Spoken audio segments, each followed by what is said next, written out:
So ప్రస్తుతం మనం నడుస్తున్న పరిస్థితుల్లో ఆన్లైన్ విధానం అనేది చాలా గొప్పది.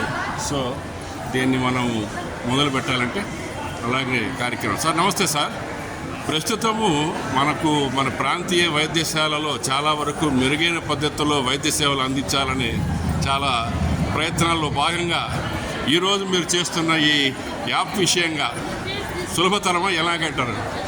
మామూలుగా పేషెంట్ వచ్చి ఇక్కడికి లైన్లో నిలుచుకొని వాళ్ళ ఆధార్ డీటెయిల్స్ చెప్పి వాళ్ళ ఏజ్ కరెక్ట్గా స్పెల్లింగ్తో సహా కరెక్ట్గా చెప్పి ఈ ప్రాసెస్ అంతా స్కిప్ చేయడానికి వాళ్ళు జస్ట్ వాళ్ళ మొబైల్స్లో ఒక్కసారి వాళ్ళ ఆధార్ నెంబర్ ఎంటర్ చేసి యాప్ను డౌన్లోడ్ చేసుకొని దాంట్లో వాళ్ళ మొబైల్ నెంబర్ ఎంటర్ చేసి ఒక్కసారి లాగిన్ అయిన తర్వాత మన హాస్పిటల్కి ఉన్న ఈ క్యూఆర్ కోడ్ని ఒక్కసారి స్కాన్ చేసుకున్నారనుకోండి, దాంట్లో నుంచి టోకెన్ జనరేట్ అవుతుంది. ఒక్కసారి టోకెన్ జనరేట్ అయిన తర్వాత మన దగ్గర ఓపీ కౌంటర్లో వచ్చి ఆ నెంబర్ చెప్పడంతో మనకు ఓపీ స్లిప్ ఈజీగా పొందగలుగుతారు.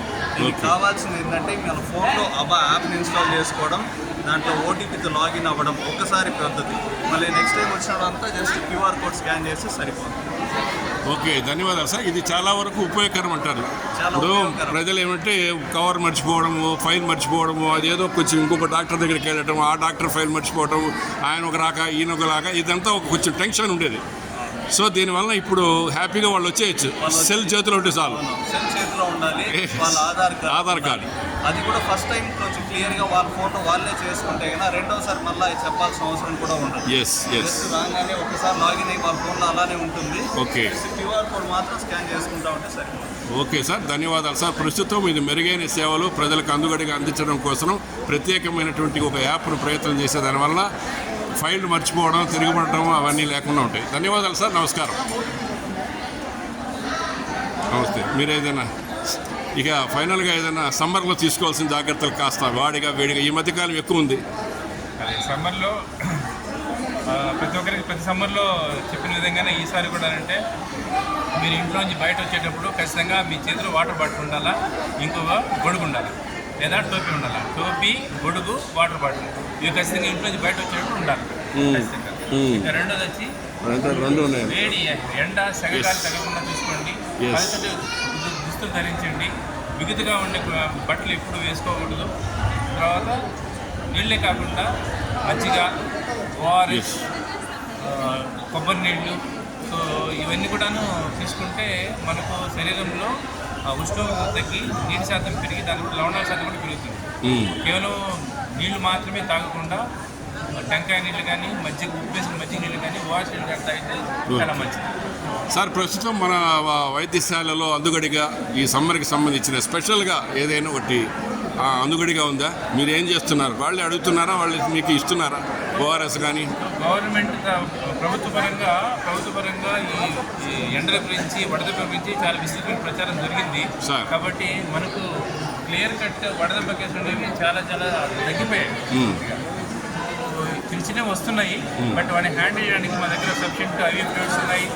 సఫిషియంట్ అంటే ఈ ఎపిడమిక్కి, ఈ వేసవికి తగ్గట్టుగా తగ్గట్టు మేము దగ్గర సఫిషియంట్ ఐవీ ఫ్లూయిడ్స్ పెట్టుకో ఉన్నాం మా దగ్గర. Okay sir. ఎంతమంది వచ్చినా కూడాను మనం ట్రీట్మెంట్ ఇచ్చడానికి మాకు అందుబాటులో అన్నీ ఉన్నాయి. ఓకే, సఫిషియంట్ సఫిషియంట్ స్టాఫ్ సఫిషియంట్గా ఉన్నారు. Okay sir. ఆల్ డిపార్ట్మెంట్స్, అన్ని డిపార్ట్మెంట్ డాక్టర్స్ ఉన్నారు. కాకపోతే గైనిక్లో ఒక డాక్టర్ రావాలి. అదే జనరల్ డాక్టర్ ఒకళ్ళు ప్రమోషన్ మీద వేరే హాస్పిటల్కి వెళ్ళారు. ఒక 2 పోస్టులు జనరల్ పోస్టులు 2 పోస్టులు ఖాళీగా ఉన్నాయి. అండ్ ఒక post speciality post gynaec post ఒకటి ఖాళీగా ఉంది. సార్ ఈ హాస్పిటల్ 100 పడకలు చేసిన తర్వాత ఏదైనా విజయ సంకేతాలు కూడినటువంటి సాహసపూరితమైనటువంటి వైద్య పరీక్ష నిర్వహించిన సందర్భాలు ఏమైనా ఉన్నాయా? వైద్య పరీక్షలు అయితే అంటే మనకు పబ్లిక్ పెద్ద ఎక్కువ చేయలేదు, కానీ రొటీన్గా జరుగుతూ ఉన్నాయి. ఎందుకంటే మనకి ఇద్దరు సర్జన్స్ ఉన్నారు. ఆ సర్జన్స్ కూడా చాలా ఎఫిషియెంట్గా ఆపరేషన్ జరుగుతూ ఉంది. మంచి గుర్తింపు కూడా వచ్చింది వాళ్ళకి. ముందు నుంచి మన హాస్పిటల్కి ఉన్నది గైనిక్ గురించి బాగా నేమ్ ఉంది. పూర్వం నుండి అదొక నేమ్ ఉందిలేండి. అలాగే జరుగుతూ ఉంది. సార్ ఇప్పుడు మనకు అంటే సక్సెస్ ఇంటి కింద ఏదైనా ప్రత్యేకత జరిగిందా ఈ మధ్యకాలం? అంటే ఈ మధ్యకాలంలో 2025కి సంబంధించి మన ప్రతిష్టాత్మకంగా నిర్వహిస్తున్న స్వచ్ఛంద స్వర్ణాంధ్ర ప్రోగ్రామ్ కింద మనకు స్టేట్ అవార్డు ఒకటి వచ్చింది, డిస్ట్రిక్ట్ అవార్డు ఒకటి వచ్చింది. Very good. మెయిన్ వచ్చి మన హాస్పిటల్ క్లీన్నెస్. ఇంత హాస్పిటల్ని Yes. మనం చాలా శుభ్రంగా So- పెట్టుకుంటున్నాము అని చెప్పి. పూర్వం నుండి శుభ్రత అనే పైన ప్రత్యేక శ్రద్ధ మన హాస్పిటల్కి ఉండేది. అదొక నేమ్ కూడా బ్రాండెడ్ అయింది. సో మీ సాహచర్యంతో మీరు చేస్తున్నటువంటి మీ ఈ కార్యక్రమాలను మరింత ఎక్కువగా స్టాఫ్తో పాటు మీరు కూడా కొంచెం శ్రద్ధ చూపుతున్నారు కాబట్టి సక్సెస్ఫుల్ అయిందని అనుకుంటాం మేము. మరి మొదటి ప్రాధాన్యత మేము శుభ్రతకే ఇస్తున్నాము. Yes. ఎందుకంటే ఎవరు వచ్చినా కూడాను ఫస్ట్ శుభ్రంగా ఉంటే అట్రాక్ట్ అయ్యి లోపలికి వస్తారు. Okay. కాబట్టి శుభ్రతకి ప్రాథమిక ప్రాధాన్యం ఇస్తున్నాము.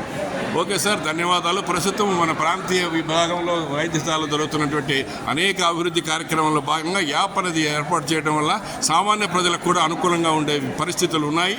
సో దీన్ని దృష్టిలో పెట్టుకుని ప్రతి ఒక్కరూ యాప్ను డౌన్లోడ్ చేసుకుని దీన్ని సహకరిస్తారని ఆశిస్తాం. ధన్యవాదాలు సార్. భాగ్యలక్ష్మి కేబుల్ నెట్వర్క్ వీక్షణ. Thank you sir.